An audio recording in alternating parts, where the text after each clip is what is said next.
احسن اقبال صاحب اگر عمران خان صاحب ریڈ زون میں نہیں آتے اور جہاں وہ کہہ رہے ہیں کہ مجھے 4 نومبر کو جلسہ کرنے کی اجازت دیں تو حکومت کو چاہیے اجازت دے دے، کیونکہ اس سے پہلے مولانا فضل الرحمان صاحب آئے، عمران خان صاحب کی حکومت تھی، وہ کافی دن تک بیٹھے رہے، بلاول صاحب آئے تو انہوں نے تو ڈی چوک میں جلسہ کیا، تو اگر فضل الرحمان صاحب اور بلاول صاحب لانگ مارچ کر کے اسلام آباد آ سکتے ہیں تو عمران خان کو بھی آنے دیں۔ دیکھیے، عمران خان صاحب کا ایک آئینی اور جمہوری حق ہے کہ وہ اگر احتجاج کرنا چاہتے ہیں، جلسہ کرنا چاہتے ہیں تو یہ ان کا بنیادی جمہوری حق ہے، لیکن ایک چیز کا ان کا حق نہیں ہے کہ وہ آ کے ایسی ڈسرپشن کریں کہ جس سے پاکستان کا امیج بین الاقوامی سطح پہ دوبارہ ایک بنانا ریپبلک کا بنے۔ ہم نے فیٹف سے ابھی نجات حاصل کیا ہے۔ پاکستان کا کیپٹل جو ہے وہ ریاستی اداروں کی علامت ہے، یہاں پہ پارلیمنٹ ہے، یہاں پہ سپریم کورٹ ہے، یہاں پر ڈپلومیٹک مشنز ہیں، ایوان صدر ہے، ایوان وزیر اعظم ہے۔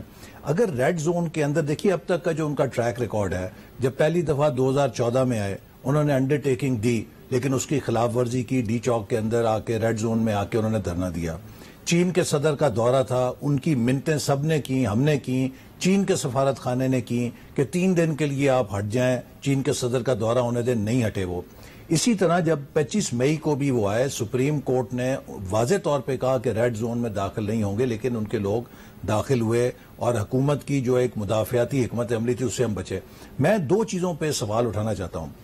خان صاحب کا بیانیہ یہ ہے کہ وہ پاکستان کو آزاد کرانے آ رہے ہیں اور خدا نہ خواستہ پاکستان غلام ہے۔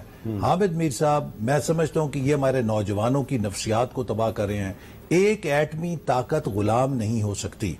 ایک ایٹمی طاقت جو ہے اس کو اگر آپ یہ کہیں کہ وہ آزاد نہیں ہے، یہ اس کی توہین ہے۔ پاکستان ایک آزاد ملک ہے، کوئی دشمن ہمارے اوپر میلی نگاہ نہیں اٹھا کے دیکھ سکتا۔ دوسری بات، انہوں نے کہا جی یہ ڈاکوؤں کو بٹھا دیے نیوٹرل، ایک ڈاکو آپ کے سامنے بیٹھا ہے۔ مجھے عمران خان نے جلسے میں 2 دفعہ نام لے کے ڈاکو کہا۔ کس بنیاد کے اوپر؟ کہ ایک جھوٹا کیس نارووال سپورٹ سٹی کا ان کی حکومت نے بنایا، مجھے سزائے موت کے قیدی کی چکی میں پھینکا۔ اس کے بعد نئے قانون کے تحت نہیں، پرانے قانون کے تحت اسلام آباد ہائی کورٹ نے اس کیس کا جائزہ لیا اور اٹھا کے اس کو ردی کی ٹوکری میں پھینک دیا۔ شہباز شریف صاحب کا کیس لے لیجئے، جس کیس کے اوپر یہاں پر ان کے خلاف شہزاد اکبر صاحب یوں کاغذ لہراتے تھے، وہ سارا ثبوت جو ہے انہوں نے نیشنل کرائم ایجنسی برطانیہ کو بھیجا، برطانیہ کی کرائم ایجنسی نے اٹھا کے ردی کی ٹوکری میں پھینک دیا۔ شاہد خاقان عباسی آج کس کیس کو بھگت رہا ہے، رانا ثناءاللہ کس کیس کو بھگت رہا ہے، یہ ڈاکوؤں کے کیس ہیں۔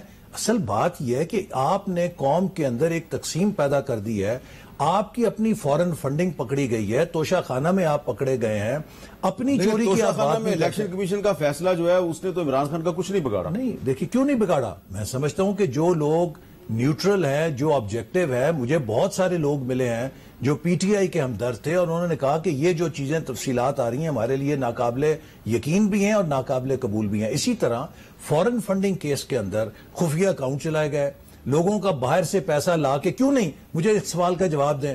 شہباز شریف تو ڈیلی میل کو جا کے مقدمہ کر دیتا ہے، عمران خان صاحب آج 3 مہینے ہو گئے ہیں، فائنینشیل ٹائمز کے خلاف کیوں نہیں لندن میں مقدمہ کر رہے؟ ٹھیک ہے۔